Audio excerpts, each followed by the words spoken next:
রংপুরের সবজির রাজ্য বলা হয় মিঠাপুকুর উপজেলার রানীপুকুর এলাকা।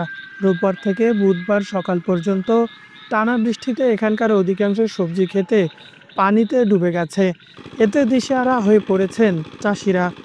সকাল থেকে প্রাণপণ চেষ্টা করছে পানি সরিয়ে ফসল বাঁচাতে। আর মানে বৃষ্টি হয়েছে সকাল 7টা থেকেই, আর রাতের একেবারে সেই রাত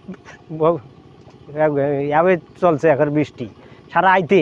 এখন এগুলো বন্যা হয়ে গেছে, পানি টানি আজও পানি দেখছে না, গাও ভিজে গেছে, ফসল আর হবে না। ওই সকাল থেকে পানি টানি টাইম আর পানি বেঁকিবে দেয় না, যার ধরি তারে মুশকিল। সবে ক্ষতি আছে, কাকরুল বাড়ির পানি, তারপরে মনে করে করলে বাড়ির পানি ভর্তি। সকাল থেকে এইগুলোই ব্যবস্থা করেছে, এখনও মনে করে পানি কমে পারেনি, আবার মনে হয় মেশিন লাগা লাগে। বৃষ্টিতে ভাই ক্ষতি এবার একবারই মনে করো যাক কয় সবারই অবস্থার দুর্গতি। পানি পরশু দিন থেকে হালকা পাতলা, কালকে বৃষ্টিতে একবারেই সব কিছু চলে গেছে। গ্যাস, শসা, কাকরোল সব কিছুই চলে গেছে, মনে হচ্ছে না আর এগুলো হবে। রংপুর সদর ও মিঠাপুকুর উপজেলার কয়েকটি ইউনিয়নের করলা, শসা, বরবটি, ঢেঁড়স, ঝিঙ্গা, কাঁকরোল, মরিচ, বেগুন, পানি কুমড়ার ক্ষেত পানিতে তলিয়ে গেছে।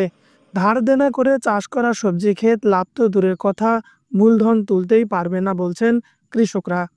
বৃষ্টিতে আমাদের কল্যার খেতে যেগুলো বীজ সফল হওয়ার কথা, কিন্তু সেগুলো সব বৃষ্টিতে ফাটি ফাটি পড়ে যাইতেছে।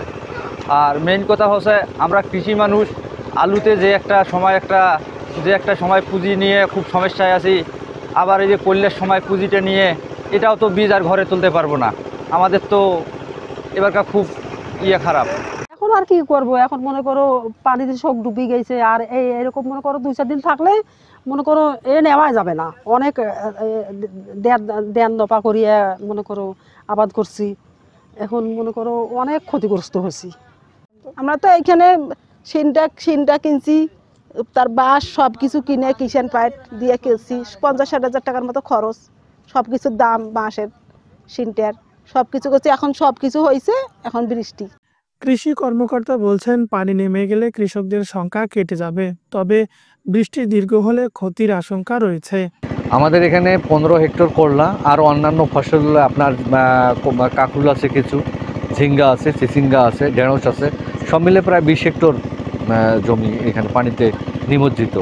হ্যাঁ, এটা আসলে আমাদের এই পানিটা যদি অনেক পানি হয়েছে আর কি আজকে, সেক্ষেত্রে এই পানিটা আজকে অথবা কালকে সারাদিনও লাগতে পারে পানিটা কোনোভাবে হওয়ার জন্য।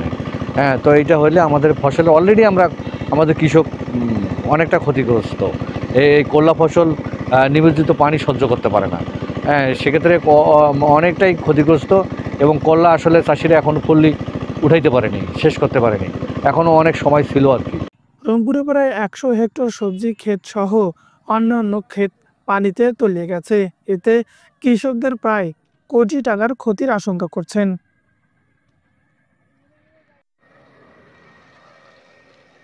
দৈনিক গণআলো, রংপুর।